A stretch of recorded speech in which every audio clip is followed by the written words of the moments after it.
პარლამენტის თავმჯდომარე ევროპის საბჭოს საპარლამენტო ასამბლეის დღეს დაგეგმილ სხდომას ეხმიანება. შალვა პაპუაშვილი წერს, რომ სააკაშვილის მფარველი პოლიტიკური ჯგუფები ევროსაბჭოს ქართველი ხალხის წინააღმდეგ იარაღად იყენებენ. რაც შეეხება ევროპის საბჭოს საპარლამენტო ასამბლეის სხდომას, სამწუხაროა, რომ სააკაშვილის მფარველი პოლიტიკური ჯგუფები მას უკვე რახანია ქართველი ხალხის წინააღმდეგ იარაღად იყენებენ.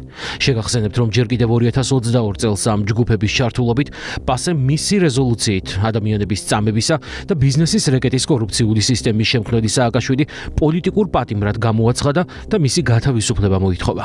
ამის შემდეგ, რა თქმა უნდა, არც ერთი გადაწყვეტილება თუ რეზოლუცია უკვე გასაკვირი არ არის. ასევე შეგახსენებთ, რომ მიმდინარე წლის იანვარში პასეს მიერ ქართველი ხალხის სუვერენიტეტის შემლახველი რეზოლუციის მიღების შემდეგ პასეში საქართველოს პარლამენტის დელეგაციის ყველა წევრმა დელეგაცია დატოვა. დღეს საქართველოს პარლამენტს პასეში დელეგაცია არ ჰყავს, ასე რომ, რა თქმა უნდა, დელეგაციის უფლებამოსილების ცნობის საკითხიც განხილული ვერ იქნება.